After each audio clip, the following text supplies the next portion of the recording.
compelling reason to consider Kenya seriously is our demonstrable commitment to eradicating unemployment, poverty, hunger, disease, and inequality through our bottom-up economic transformation plan. Our focus is on transformative and inclusive growth, anchored by invigorated productivity at the bottom of the economic pyramid and driven by strategic investment in key sectors in our universal healthcare space, our food security expansion program, our agro-processing, affordable housing, the micro, small, and medium enterprise space, and of course, our digital infrastructure. To leverage agro-industrial productivity for growth, export manufacturing, and surplus food production presents numerous investment opportunities in agriculture and in the entire food sector. Under our universal health coverage program, investment opportunities include vaccine and pharmaceutical manufacture, as well as the production of medical commodities and biomedical supplies. And I have had occasion to interact with some of the enterprises here who are considering that space.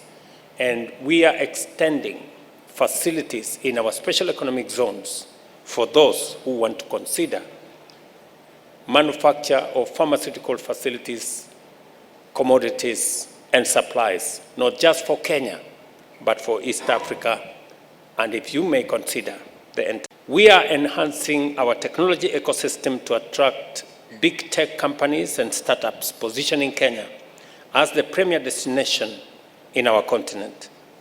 Our digital superhighway program involves laying another 100,000 kilometers of fiber optic infrastructure and establishing numerous digital hubs across the country.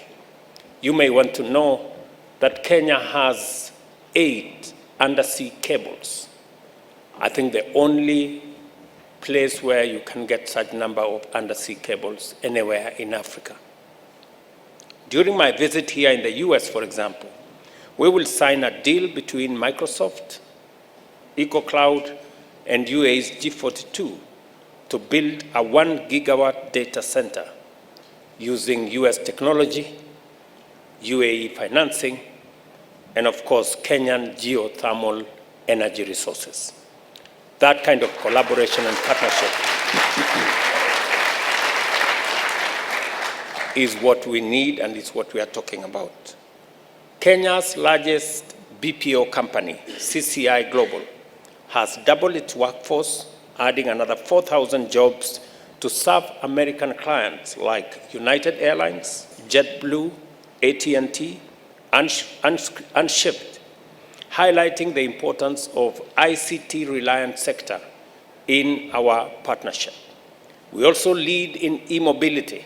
You heard Ambassador make that statement, hosting over 30 e-mobility companies and attracting regional players like Ampersand and US electric vehicle leader, Rivian. And just for you to contextualize this, in this year's budget, we will be eliminating all taxes for the first 100,000 cars that are powered by electric energy.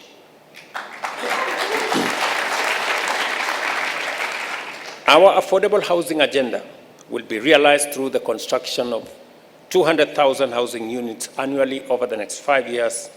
The opportunity to invest in this sector exists, and I have had occasion, and a friend of mine mentioned to me that they are willing to consider investment in that space because we believe that annually we should be able to have 200,000 homeowners in Kenya, and we want to have a private-public partnership engagement to deliver on the same.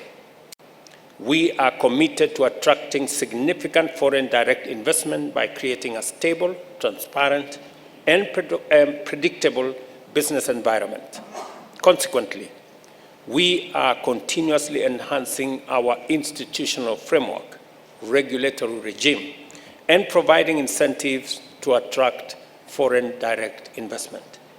Kenya offers a highly strategic location to set up your business, whether you are interested in the domestic market of about 55 million people, or the East African market with 8 countries and a population of 330 million people, or you are interested in the COMESA ecosystem together with SADC, 27 countries, a population of 720 million people, and a GDP of $3.4 trillion.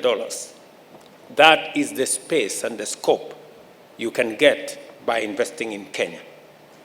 Nairobi is a rational and strategic choice for many global multinational firms, international organizations, and NGOs due to its incomparable geostrategic position, and we host the only UN headquarters in the global south. We are renowned for our well-educated, highly skilled, hospitable, and enterprising population, including motivated young men and women who reflect our entrepreneurial spirit. We have made tremendous investment to develop a modern, efficient, and seamless integrated transport, communication, and energy infrastructure. Our excellent network of ports, railways, roads, and airports reinforce Kenya's position as the gateway to East, Central, and Southern Africa. Additionally, as was mentioned here, 93% of Kenya's national grid is powered by renewable energy from abundant hydro, wind, solar, and geothermal resources, placing us on track to achieving 100% clean energy supply by 2032. Recognizing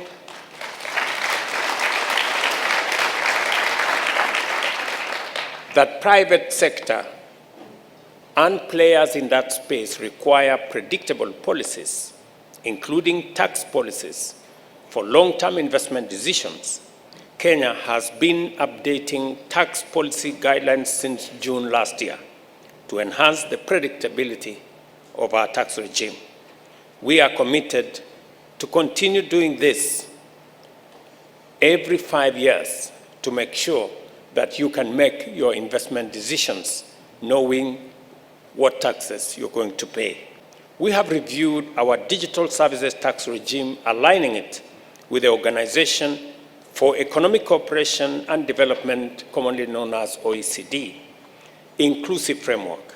VAT on exported services is no longer payable, and verified tax refund claims will be processed within 6 months, failing which taxpayers can offset their claim against future tax liabilities without further application to our Kenya Revenue Authority. Startup companies are now exempt from paying tax due from unrealized gains on employee-allocated shares. Our commitment to making Kenya one of the most attractive places to do business has already borne fruit. Kenya has been ranked the 3rd most attractive place to do business in Africa by the World Bank, and we are continuing to build on this success story to do more, to attract more. To enhance effectiveness and responsiveness is managing the growing volume of interactions.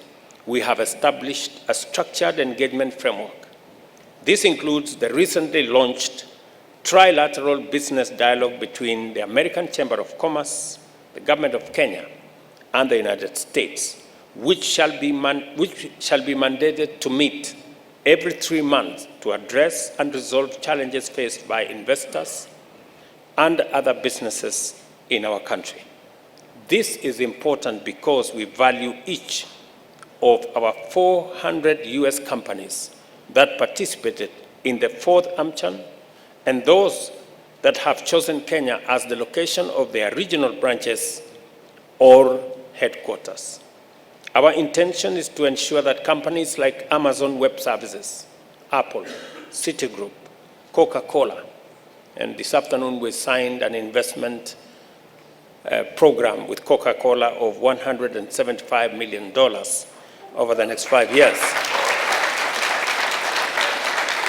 including Del Monte, General Electric, Google, Hello Tractor, IBM, Intel, Kentegra, MasterCard, Microsoft, Oracle, do I need to continue?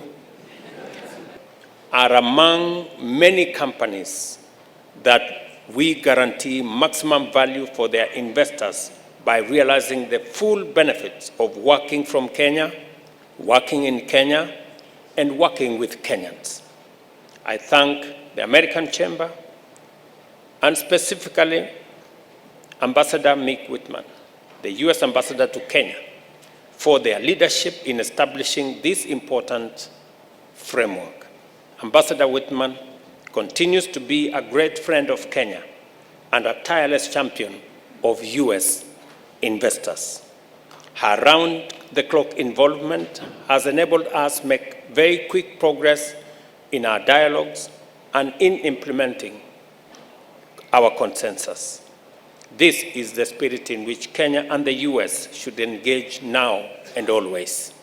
Together, through effective partnerships, we have a historic opportunity to unlock the vast potential for the benefits of millions of Kenyans and Americans alike. The case I make is straightforward. Kenya works, Kenya means business. As long as you are talking investment, we are ready for you, and together we shall make your vision to be. Welcome to Kenya, and I thank you.